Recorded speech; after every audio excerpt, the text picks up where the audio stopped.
कई सालों पहले की बात है। रामनगर गांव के घने जंगलों में रामुक नाम तांत्रिक रहता था। उसे अपनी विद्या और ज्ञान पर खूब घमंड था। उसका कहना था कि वो अपनी विद्या से किसी को भी काबू कर सकता है और अपनी तंत्र और विद्या से किसी को भी जान से मार सकता है। तभी अचानक गांव में जवान लोगों की हत्या होने लग जाती है। एक एक कर सभी जवान लोग मरने लग जाते हैं। याद देख गांव वाले बहुत परेशान हो जाते हैं।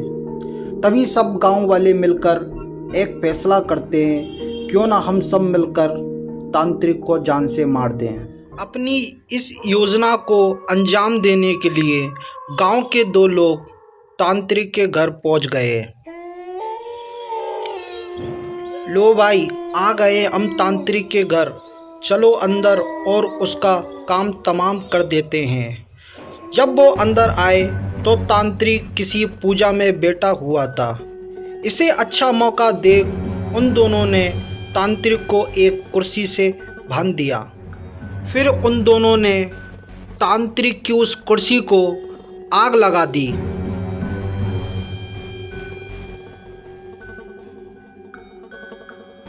तांत्रिक उस आग में तड़प तड़प के मर गया। तांत्रिक की चीखें पूरी हवेली में गूंज रही थीं। करीब 4 से 5 साल तक सभी लोग अपने गांव में हंसी खुशी रहने लगे। और भाई रमेश, कहाँ जा रहे हो मुँह लटका कर? आओ मेरे पास और चाय पियो।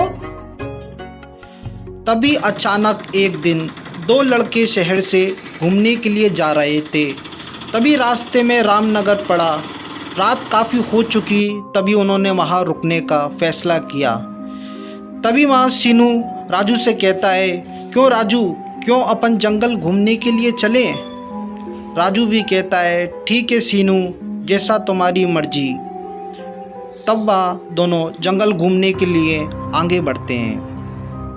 आगे बढ़ते बढ़ते वो दोनों तांत्रिक के घर के पास पहुंच जाते हैं। तभी सीनू राजू से कहता है, अरे राजू, यहाँ तो बड़ी भयानक भयानक आवाज़ें आ रही हैं। अरे तू डर मत सीनू, मैं हूँ ना तेरे साथ, तू बस आगे बढ़।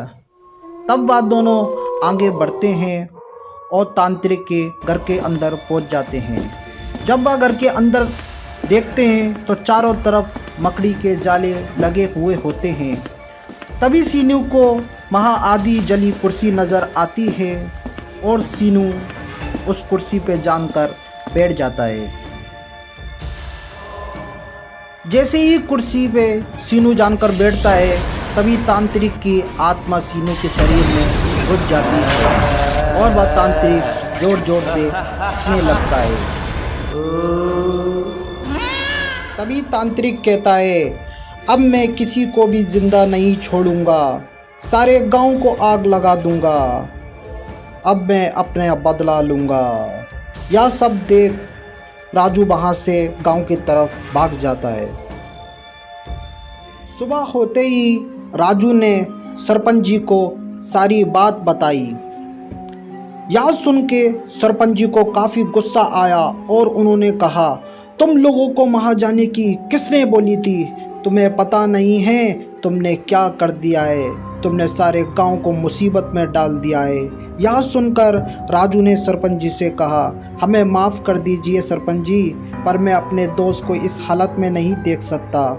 मुझे कुछ उपाय बताइए, मैं कैसे अपने दोस्त को बचा सकता हूँ। तभी सरपंच ने कहा, तुम्हारे दोस्त को बचाने का बस एक ही तरीका है, तुम कैसी भी करके उस तांत्रिक की कुर्सी को आग लगा दो, तो वह तांत्रिक की आत्मा तुम्हारे दोस्त के शरीर से चले जाएगी। इधर तांत्रिक गांव पहुंचकर सारे गांव को आग लगा रहा था। तभी वह आदमी तांत्रिक के सामने आया जिसने तांत्रिक को जलाया था। उसे देख तांत्रिक को गुस्सा आ गया। उधर राजू भी तांत्रिक के घर पहुंच गया था। और राजू ने तांत्रिक की कुर्सी को आग लगा दी।